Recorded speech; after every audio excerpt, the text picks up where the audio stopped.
Hello guys, welcome to another video of stock market. Friends, Azad engineering limited का जिस IPO का आज के इस वीडियो हम लोग कंप्लीट एनालिसिस करेंगे, जो कि अपकमिंग आईपीओ आज के दिन ओपन होने जा रहा है, जिसका हम लोग प्राइस बैंड कंप्लीट एनालिसिस करेंगे। जीएमपी लिस्टिंग कितना मिलेगा, प्राइस बैंड क्या है, बिजनेस मॉडल, फाइनेंशियल कंडीशन, कुछ रिस्की पॉइंट्स को डिस्कस करेंगे, अप्लाई करें या फिर अवॉइड, इन सभी पॉइंट्स को डिस्कस करेंगे। चलिए फ्रेंड्स, वीडियो को स्टार्ट करते हैं।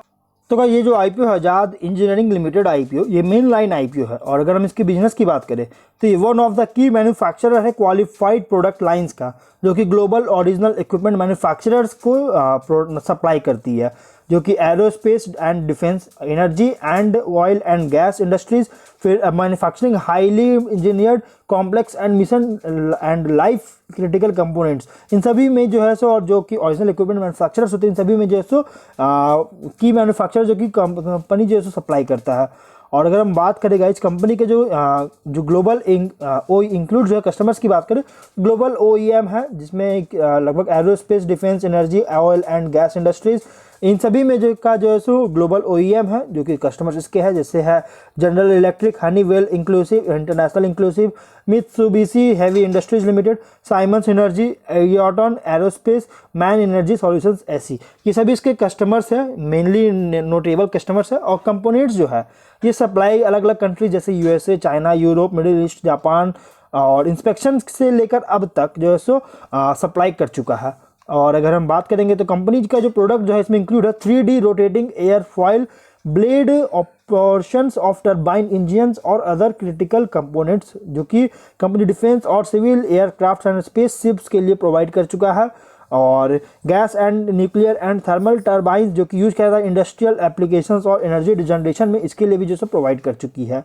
कंपनी का एरोस्पेस और डिफेंस प्रोडक्ट्स में गाइस इंक्लूड है एयरफॉइल्स, ब्लेड्स और कंपोनेंट्स इंजन्स के लिए, और ऑक्सिलरी पावर यूनिट्स, हाइड्रोलिक्स और actuating systems, flight controls, fuel and inerting section of commercial and defence aircraft के लिए और स्पेस क्राफ्ट के लिए, और इसके अलावा अदर डिफेंस सिस्टम्स में और अदर वेरियस क्रिटिकल कंपोनेंट्स जो है मिसाइल्स के लिए।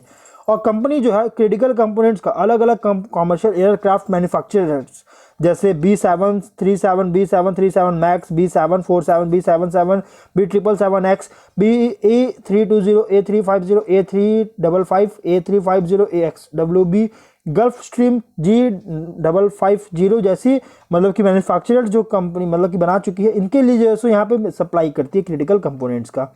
वहीं अगर हम इसकी बात करेंगे इस कंपनी के मैन्युफैक्चरिंग फैसिलिटीज़ का, तो अराउंड इसके पास 4 मैन्युफैक्चरिंग फैसिलिटीज है, चारों फैसिलिटीज़ हैदराबाद तेलंगाना में है। और इसमें से जितने फैसिलिटीज है सभी जो है हाई प्रिसीजन फोर्ज्ड और मशीन कंपोनेंट्स का प्रोड्यूस करने में कैपेबल है। इसका टोटल प्रोडक्शन कैपेसिटी है 20,000 मीटर स्क्वायर एरिया में, मतलब 20,000 स्क्वायर मीटर्स एरिया में फैला हुआ है इसके टोटल प्रोडक्शन एरिया। और ये कंपनी जो है अराउंड 2 नई मैन्युफैक्चरिंग फैसिलिटीज़ को भी सेटअप करने का प्लान कर रही है, जो कि टुनिकी बोलाराम विलेज सिंदीपेट डिस्ट्रिक्ट तेलंगाना और मंगमपेट विलेज संगारेड्डी डिस्ट्रिक्ट तेलंगाना में जो है सेटअप करने का सोच रही है। और इसका टोटल प्लांट कैपेसिटी हो जाएगा, टोटल एरिया हो जाएगा, मतलब कि जो फर्स्ट जो टुनिकी वोलाराम विलेज में जो मैन्युफैक्चरिंग फैसिलिटी सेटअप करना चाह रही है, इसका एरिया है 94,898 स्क्वायर मीटर्स में। और जो सिड्डी संगारेड्डी डिस्ट्रिक्ट में जो मैन्युफैक्चरिंग फैसिलिटी सेटअप करना चाह रही है 74,866 स्क्वायर मीटर्स में फैला हुआ है। और आजाद इंजीनियर का हेडक्वार्टर हैदराबाद तेलंगाना में ही है, और जो कि अराउंड 201 to 500 लोगों को जो है एम्प्लॉयमेंट दे चुका है, एम्प्लॉई दे चुका है। वहीं अगर हम बात करें गाइस तो देखिएगा कंपनी के सॉरी गाइस यहाँ पे अगर इसके कंपनी का फिनेंशियल की बात करें तो कंपनी जो है यहाँ पे इससे पहले कॉम्पिटिटिव स्ट्रेंथ की बात करते हैं तो इंजीनियर्ड है, सक्सेस और प्रेफर्ड टाइम नेम है, मैन्युफैक्चरिंग हाईली इंजीनियर्ड कॉम्प्लेक्स और mission and life critical high precision components का ग्लोबल OEM के लिए, जो कि ग्रोइंग कंपटीशन है चाइना से और यूरोप का, ईस्टर्न यूरोप से जो कंपटीशन है इसके लिए मतलब कि मीट करने के लिए यहाँ पे जो है हाई इंजीनियर्ड कॉम्प्लेक्स और mission and life critical high precision components का जो है सो प्रेफर्ड नेम और सक्सेसफुल इंजीनियर के लिए, यहाँ सक्सेस के लिए इंजीनियर्ड है, और सप्लाई करती है ओरिजिनल इक्विपमेंट मैन्युफैक्चरर्स को हाई ग्लोबल मार्केट पेनिट्रेशन के साथ सप्लाई करी, लॉन्ग स्टैंडिंग और डीप कस्टमर रिलेशनशिप बना के रखा है, एडवांस्ड मैन्युफैक्चरिंग फैसिलिटीज़ है, जो कि डाइवर्स रेंज ऑफ प्रोडक्ट्स है और सॉल्यूशंस जो कि फोकस किया था इनोवेशन और कॉस्ट कॉम्पिटिटिवनेस में, और consistent track record financial performance में देखने को मिला है, जो मैं आपको आगे बताऊंगा। प्रोमोटर राकेश चौपदार। वहीं अगर हम इसके कुछ रिस्की पॉइंट्स की बात करें तो कंपनी जो है हाईली कॉम्पिटिटिव ग्लोबल इंडस्ट्री में ऑपरेट करे, इसके कंपटीशन जो है ग्लोबल इंडस्ट्रीज में बहुत ज़्यादा है, प्लस बिजनेस भी जैसा कंज्यूमर प्रेफरेंसेस में जो चेंजेस आते हैं इसकी वजह से बिजनेस को इम्पैक्ट कर सकता है। यहाँ पे कुछ रेस्ट्रिक्टिव कॉन्वीनियंस है, फिनांसिंग एग्रीमेंट के अंडर कॉम्प्लाई का रिक्वायरमेंट होता है। अगर इसको कोई भी फेलियर होती है तो इसके वजह से बिजनेस इम्पैक्ट कर सकता है। नेगेटिव कैश फ्लो पास्ट में देखने को मिल चुका है, जो कि आप स्क्रीन पे देख सकते हैं।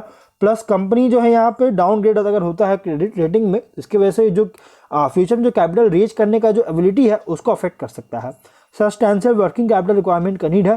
कंपनी जो है ब्रांड रिकॉग्निशन और में बहुत ज़्यादा डिपेंडेंट है, और अगर कोई भी नेगेटिव पब्लिसिटी होती है तो इसकी वजह से इसके बिजनेस को इम्पैक्ट कर सकती है। वहीं अगर हम बात करें इस कंपनी के फिनेंशियल की, तो 21 में 125 करोड़ का रेवेन्यू है और 11.5 करोड़ का प्रॉफिट है। 22 में 199.26 करोड़ का रेवेन्यू है और प्रॉफिट है 29.4 करोड़ का। 23 में 261.5 करोड़ का रेवेन्यू है, 8.4 करोड़ का प्रॉफिट है। और अगर हम फर्स्ट क्वार्टर यहाँ पे रिसेंट की बात करें तो गाइस कंपनी का जो 24 का फर्स्ट हाफ में अगर देखिए तो 169.5 करोड़ का रेवेन्यू, 26.8 करोड़ का प्रॉफिट है।